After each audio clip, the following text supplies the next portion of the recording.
I gave my son the family home as an early inheritance gift, but his wife made me sleep in the basement like some unwanted stranger who'd overstayed his welcome. But here I am, 74 years old, sitting in my Massachusetts living room with the property deed back in my hands, because apparently Vanessa forgot that the old man she was trying to push around had spent 50 years in construction and knew a thing or two about building contracts with escape clauses. The irony isn't lost on me that Anthony and his manipulative wife are now living in a cramped rental apartment while I'm back in the house I built with my own hands 43 years ago. 3 months ago, I thought I was doing something generous for my only son. Anthony had been struggling financially since his divorce from his first wife, and I wanted to help him get back on his feet. The house was paid off, worth about $600,000 in today's market, and since it would be his eventually anyway, I figured why not give it to him now when he could actually use the equity. What I didn't count on was Anthony bringing home a new wife who saw my generosity as weakness and my presence in the house as an obstacle to her taking complete control. If you've ever been pushed around in your own home by someone who forgot you have more experience and wisdom than they'll ever possess, then settle in close, because this old contractor's got a story that'll make your blood boil and your heart sing at the same time.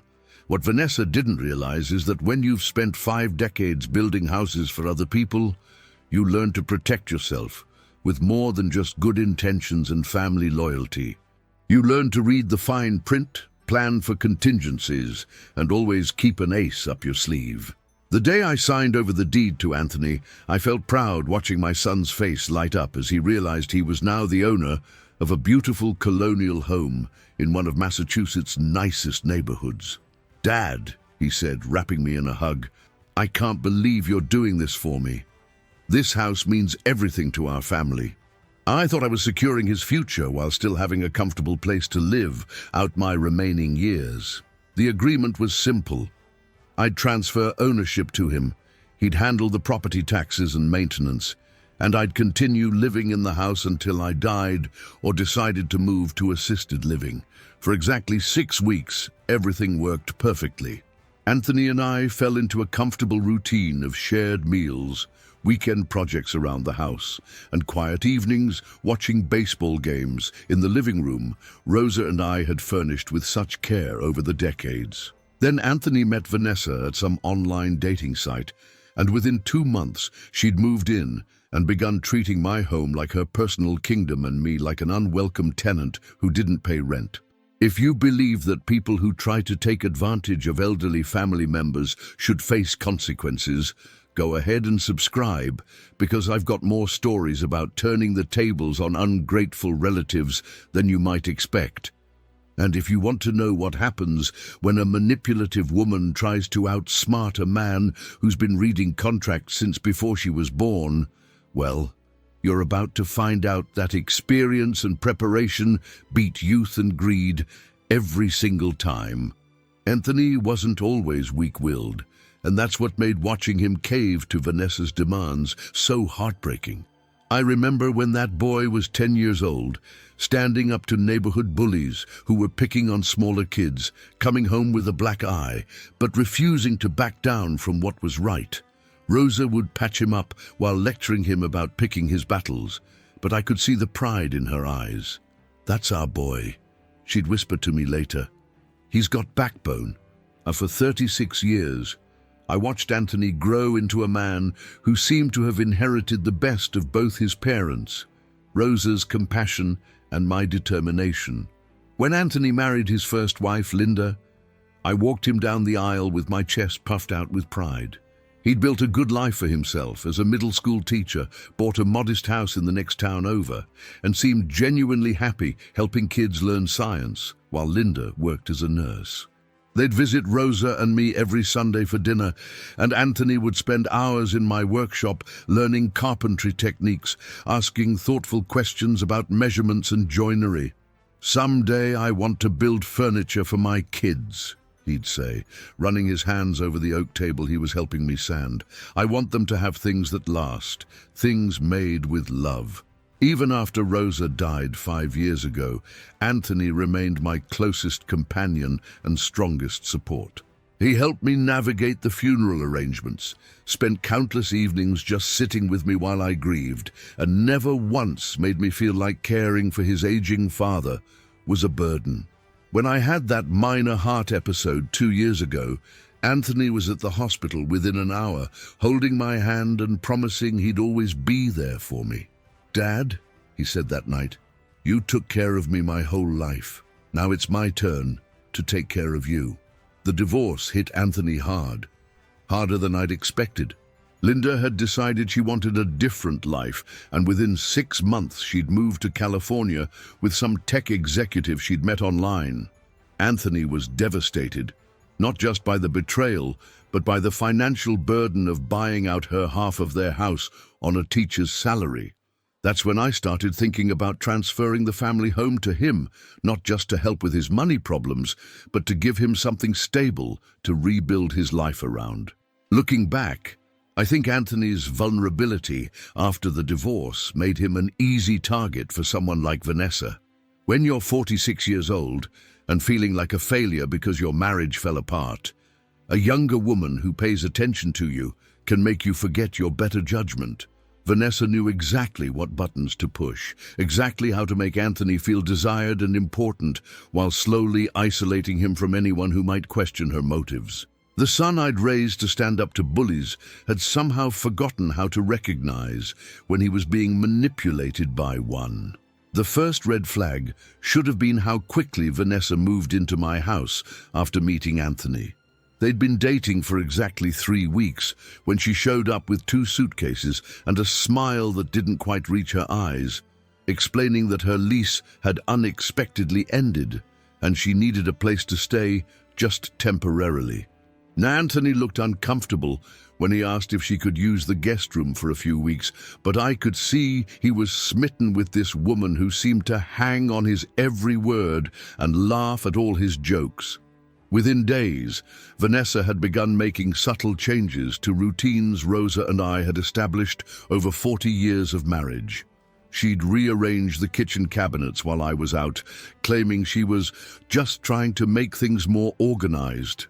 She'd changed the television channel in the living room when I was watching my evening news, saying she needed background noise while she worked on her laptop.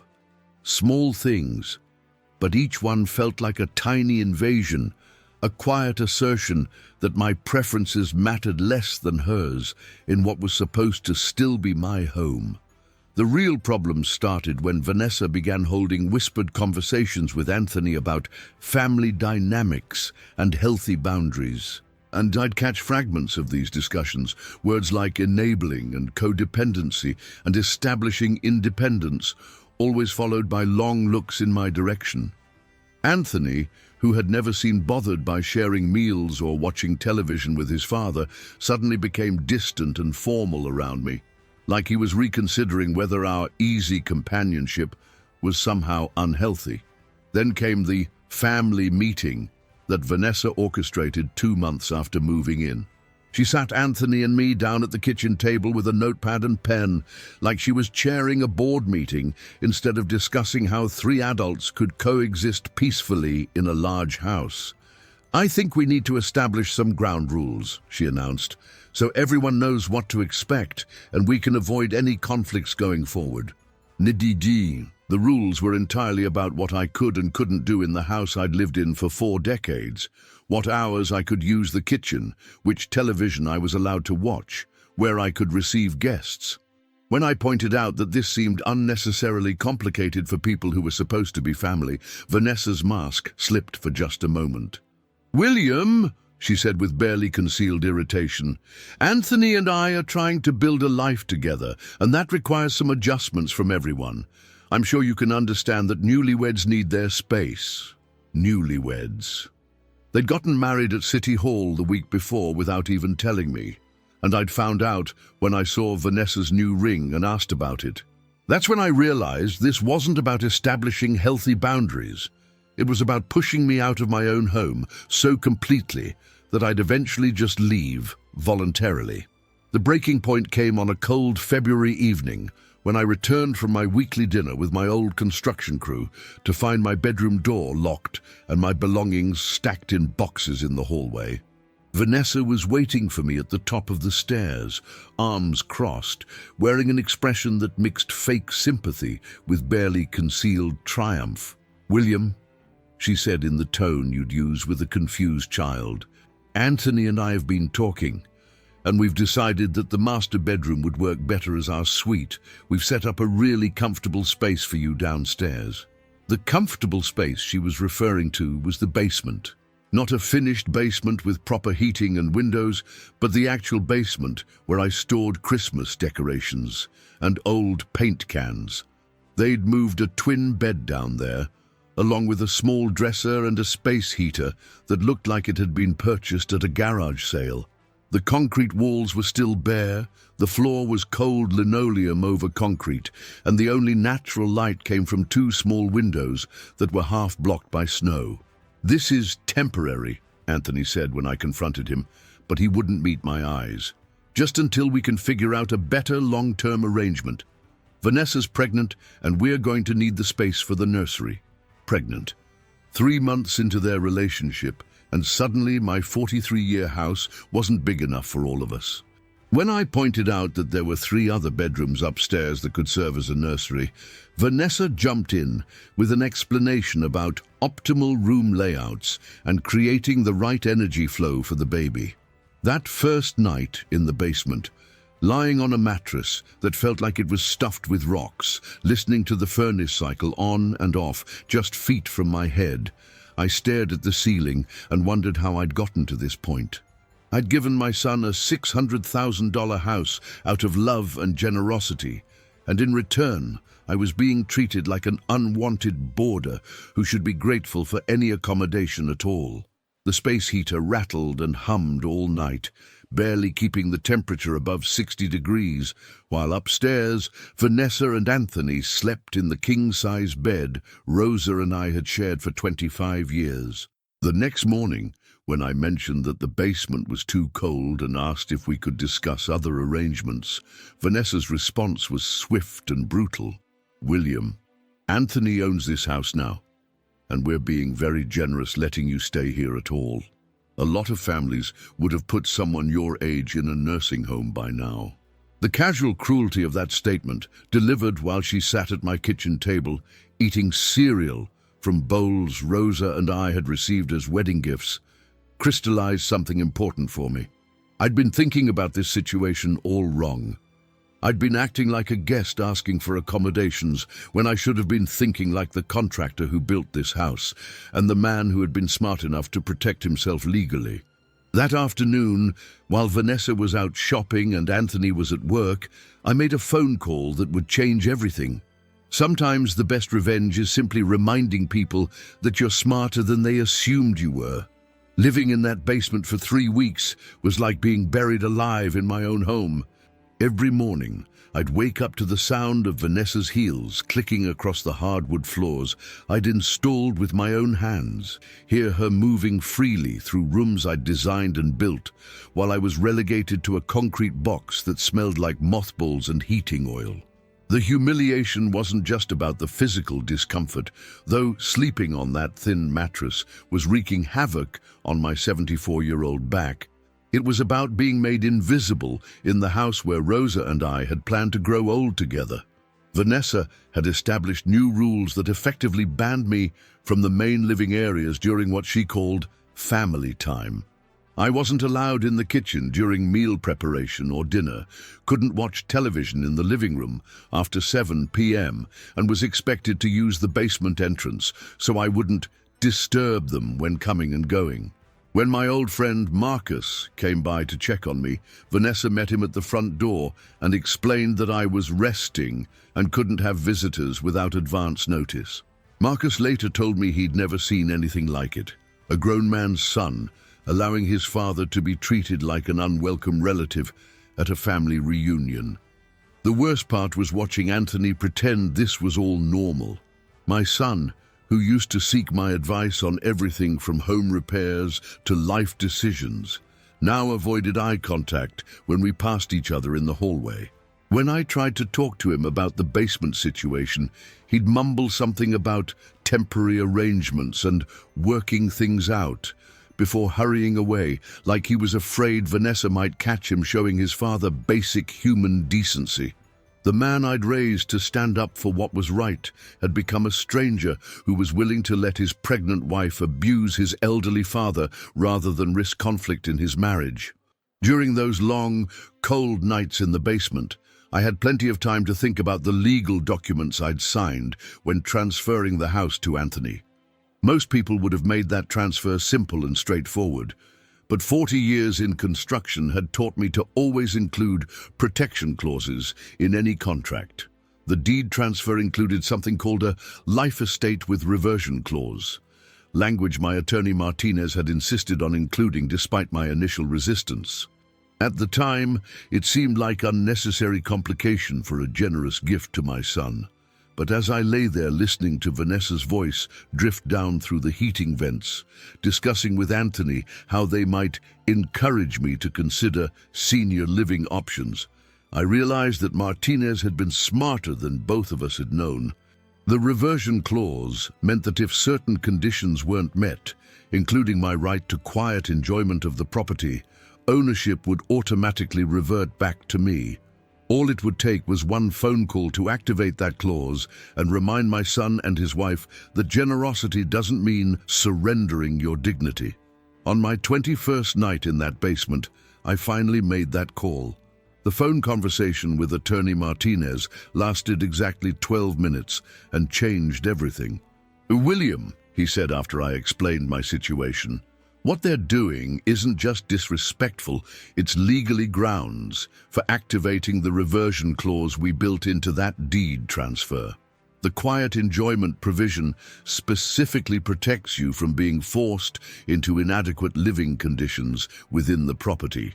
Making you sleep in an unfinished basement while you're excluded from common areas constitutes a material breach of the life estate agreement."